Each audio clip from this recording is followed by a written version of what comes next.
L'un des grands combats de ta vie, écoute-moi.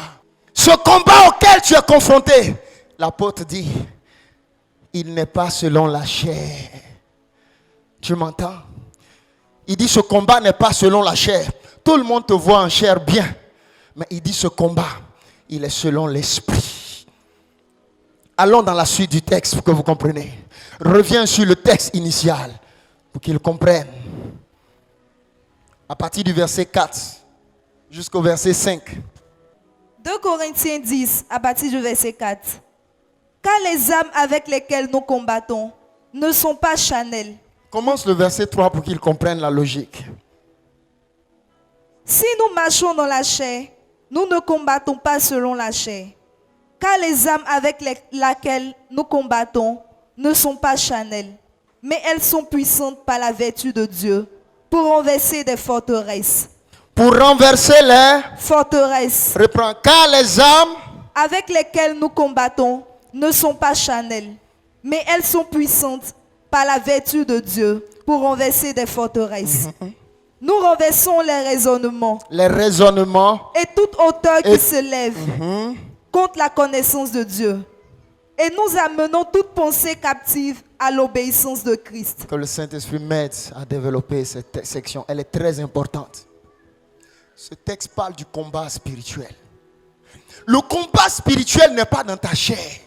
Tu peux être grand de taille en forme et être vaincu spirituellement. Le combat spirituel est le combat de ton esprit. Il dit, les âmes ne sont pas charnelles, mais elles sont puissantes. Par la vertu de Dieu pour renverser les forteresses. L'un des endroits où les forteresses démoniaques s'établissent, c'est dans votre esprit. Une forteresse est une conception satanique qui s'impose à ton esprit. C'est lorsque, par exemple, tu es malade et le diable te dit, depuis tu es malade, tu vas mourir, tu ne seras jamais guéri. Elle devient une forteresse. C'est lorsque, par exemple, tu attends le mariage et tu as dépassé la quarantaine. Et le diable te dit, toi tu penses encore au mariage, pourquoi? C'est fini, tu ne vas plus te marier. On n'a plus besoin de mariage à cet âge. C'est lorsque parfois tu attends la promesse d'un travail, tu as eu à travailler dans la vie et tu as connu des difficultés. Aujourd'hui tu ne travailles pas, tu espères travailler. Et le diable te dit, tu penses qu'il y a espoir encore pour toi? C'est fini.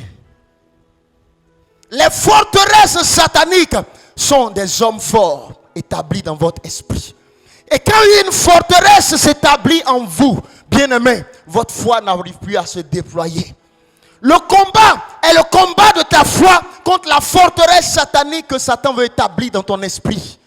Pour te dire, ça fait combien de fois tu as prié pour avoir un enfant? Arrête et comprends que c'est fini, toi tu ne peux plus avoir. Vous comprenez? Vous comprenez? Le diable a des forteresses pour ébranler votre avancée. Car lorsque ton esprit est atteint, il atteint aussi ton âme et le découragement s'installe. On dit il y a Covid. Maintenant, on dit c'est difficile pour voyager. Mais Dieu t'a convaincu que tu iras dans les nations. Et le diable te dit, toi mais tu ne voudrais pas que c'est fini. Écoutez bien.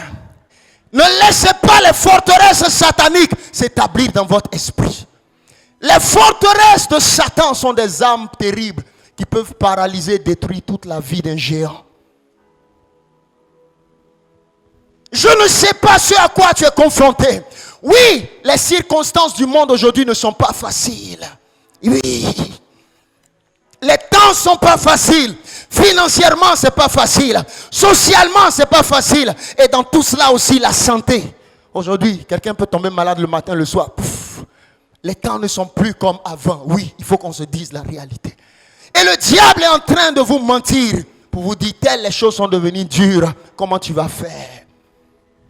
Aujourd'hui, personne n'aide quelqu'un. Je n'ai même pas un contact relationnel au pouvoir ou avec un ministre pour m'ouvrir une porte. Et le diable met une forteresse dans ton esprit, Joseph, pour dire, Joseph, tu vas rester ici en prison pour mourir. Mais c'est faux. Moi, je ne peux ne pas connaître les hommes, mais l'Éternel connaît Pharaon. Tu sais, je ne connais pas le chemin qui va m'emmener là. Mais il ne t'a pas dit, sors de la prison. My God, ton alliance est dans ton esprit. J'ai dit ton alliance est dans ton esprit. On prend les autres prisonniers, on s'en va les décapiter, les tuer, mais toi tu es assis. Parce que ton alliance est dans ton esprit comme une forteresse. La forteresse de la foi a ébranlé la forteresse de l'incrédulité. Ah, Jésus. Il y a un combat de forteresse dans ton esprit et dans ton âme. Le diable dit, on va tuer ce jeune homme, il ne va pas atteindre sa destinée. On le jette dans le puits, mais son esprit dit non. L'Éternel ne m'a pas dit que je vais finir dans ce puits. Il m'a appelé comme le prince de mes frères. Tu sais, la voix de tes forteresses ne doit pas être plus forte que la voix de la foi qui est dans ton esprit. Au milieu du désert, il y a eu une parole dans mon esprit. Quand je marche dans la vallée de l'homme de la mort, je ne crains aucun mal. Car il est avec moi. Sa houlette et son bâton me rassurent.